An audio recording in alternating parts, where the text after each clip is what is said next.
بسم الله الرحمن الرحيم. الحمد لله والصلاة والسلام على رسول الله وبعد. محكمة الجنايات بتقوم بدور مهم جدا في المجتمع. محكمة الجنايات بتتصدى للقضايا المهمة والخطيرة اللي نقدر ان احنا بنسميها حوادث وبنقدر ناخد منها العظة والعبرة ونقف قدامها كتير جدا يعني. دراسة القانون أمر صعب. نشر الوعي القانوني بطريقة قانونية وبطريقة بقى المادة الفلانية بتقول والمادة الفلانية بتقول، ده أمر ثقيل على النفس. لا يمكن أبدا إن أنت هتقدر تصبر على حاجة زي كده. فأنا اخترت إن أنا أجيب مثلا قضية حادثة تكون حصلت قدام محكمة الجنايات وتصدت لها محكمة الجنايات وانتهت التحقيقات فيها، ونبدأ إن احنا نعرض الحادثة دي بشكل حكاية أو رواية. من خلال الحكاية أو الرواية دي نقدر إن احنا ننشر الوعي القانوني، نقدر ناخد العظة والعبرة منها، نقدر ناخد بالنا في حياتنا، نقدر الكلام اللي بيتقال لنا هل نقدر إن احنا نناقشه، نعرف إن كان صح إن كان خطأ، الخطأ فين والصواب فين. أنا هقولها بطريقة سهلة، هتكلم بطريقة سهلة وبطريقة عامية، هبعد عن المصطلحات. الحكاية النهاردة اللي أنا هحكيها حكاية إن أنت مثلا ممكن يجي لك واحد، مثلا يكون بينك وبين واحد مشكلة معينة، واحد أكلك في فلوس، واحد متغاظ منه، واحد المهم يعني عاوز تكيد له. يقوم يجي واحد يقول لك إيه، تعالى أما أوديك لمحامي شمال. محامي شمال، محامي شمال مصطلح موجود في المجتمع دلوقتي. يقول لك تعالى اما اوديك لمحامي مفتري. مفيش حاجه اسمها محامي يمين ومحامي شمال. القانون واضح وصريح. في محامي جيد، في محامي شاطر، في محامي بيذاكر، يقدر ان هو بالوسائل القانونيه يجيب لك حقك وانت قاعد مكرم منعم، ما بدون مجهود منك وبدون تفكير. هو بيقوم مكانك بالمجهود والتفكير من خلال دراسته ومن خلال عمله ومن خلال جريه ومن خلال مجهوده. انما مفيش حاجه اسمها محامي شمال. محامي شمال ده او محامي فتك دي يبقى راجل عاوز يوقعك في مصيبه، يبقى راجل عاوز ينصب عليك، هيوصلك في النهايه الى طريق مسدود. انما المحامي الشاطر هو اللي بيوصلك بطريق امن الى حقك، وده موجود في القانون. النهارده مثلا هنضرب مثل الف ب ج، يعني القصه النهارده في الف وب وج، مالوش الاسماء يعني. الف هنرمز للشخص الاولاني برمز الف، الرمز الشخص الثاني ب، الشخص الثالث ج. الف عامل العمايل مع ب، وب عاوز ينتقم منه اشد انتقام ومش عارف يعمل معاه ايه، عليه فلوس الله اعلم، في بينهم خلافات اسريه الله اعلم. المهم ب شاروا له، قالوا له روح لمحامي شمال.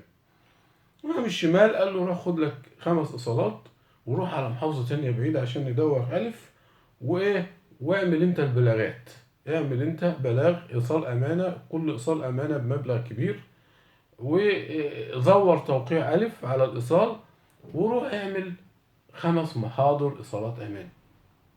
الراجل ما صدقش الخبر، ما كذبش الخبر قصدي، وقام رايح على محافظة أخرى مجاورة وقام عامل 5 جنح إيصالات أمانة على ألف.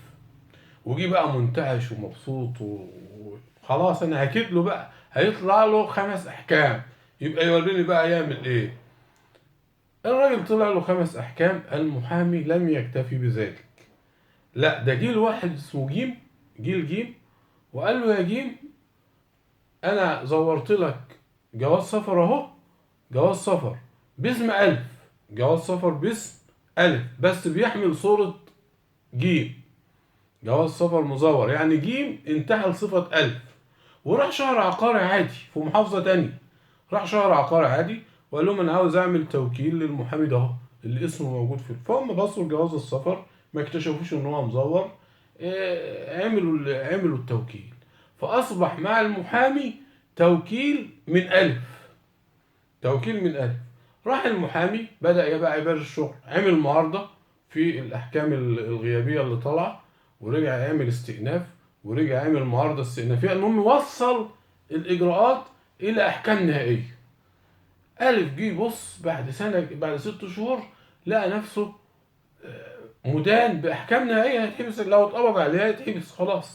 عرف بالأحكام، جه جاري عمل بلاغ في النيابة المختصة بالأحكام ديت. الحقيقة يا نيابة، النيابة بدأت تحقق بقى، خدت جواز السفر، بعتت للشهر العقاري تستعلم من خلال الرقم القومي، قدروا يوصلوا إن جواز السفر ده مزور، وإن الصورة اللي على جواز السفر، لأن لقوا صورة من جواز السفر في الشهر العقاري، جواز السفر المزور، لقوا منه صورة، الموظف كان اخد صورة منه في الشهر العقاري عنده، فبعت لهم صورة جواز السفر المزور، لقوا فعلا ان الشخص غير الشخص، وان جيم ده منتحل صفة الف، وان الف ده ما عملوش توكيل للاستاذ المحامي. بدأت النيابة تحقق تك تك، وصلت القضية الى محكمة الجنايات.